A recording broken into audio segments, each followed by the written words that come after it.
আসসালামু আলাইকুম। আশা করি সবাই ভালো আছেন।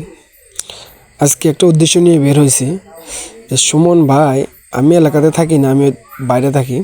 সুমন ভাই নাকি একটা ব্রিজ বানাইছে। আজকে এদিকে আমার একটা কাজ আছে, সুমন ভাই ব্রিজ দেখার জন্য আমরা আজকে যাব। হয়তো সুমন ভাই এখন জেলখানায় বন্দি আছে, ঠিক আছে। এখন সুমন ভাইয়ের পাশে কেউ নাই, ঠিক আছে।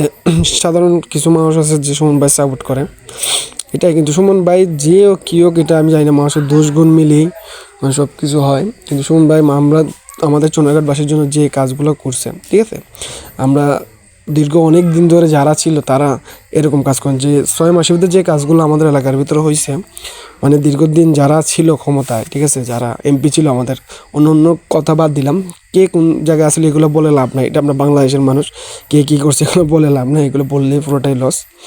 আমি বলতে চাচ্ছি যে সুমন ভাই যে অন্যরা আমাদের এলাকায় এমপি ছিল, তারা কি কাজ করছে আর কি কাজ করে এগুলো তো আমরা দেখছি, ঠিক আছে।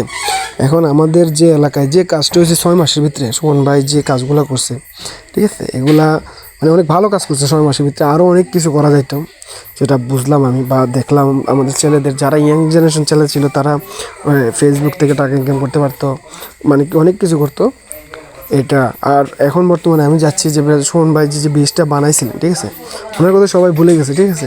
আজকে এই ব্রিজটা দেখার জন্য যাচ্ছি যে ব্রিজটা কি এখনও কি আছে কিনা বা কীরকম টেকসই আছে কিনা, আর কত বড় ব্রিজ। সবাই শুধু বলে যে ব্রিজ বানাইছে এখানে ওইখানে ওইখানে ব্রিজ বানাইছে, ঠিক আছে, কত বড় ব্রিজ বানাইছে সেটা দেখার জন্য যাচ্ছি।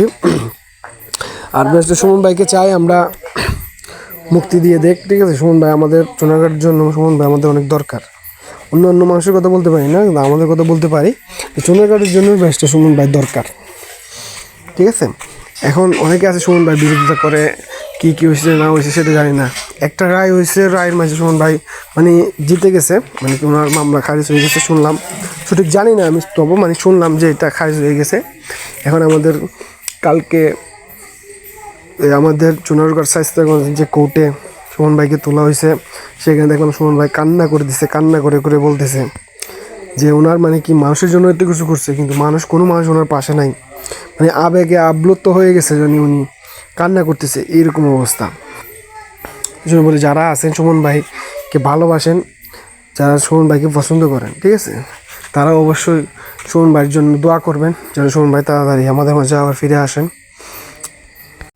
আর বেশি দূরে যেতে হবে না, সুমন ভাইয়ের ব্রিজের পাশে চলে আসতেছি আমরা, আর অল্প সময় লাগবে।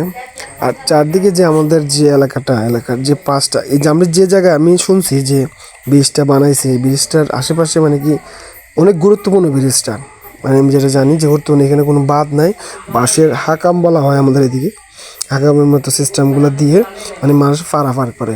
আমি যেটা শুনছি, আমার ফ্রেন্ড একজন, ওর বাড়ির পাশে, এখানে শুনছি যে এরকম অবস্থা। ইনশাল্লাহ আমি এই দিয়ে চলে আসছি সুমন ভাই ব্রিজের উপরে। দেখেন ব্রিজটা কিন্তু এখনও স্ট্রং আছে, কত সুন্দর ব্রিজটা, কিন্তু সুমন ভাইকে সবাই ভুলে গেছে। দেখেন কত সুন্দর ব্রিজ বানাইছে, এখনও মানুষ যাতায়াত করতেছে, অনেক সুন্দর।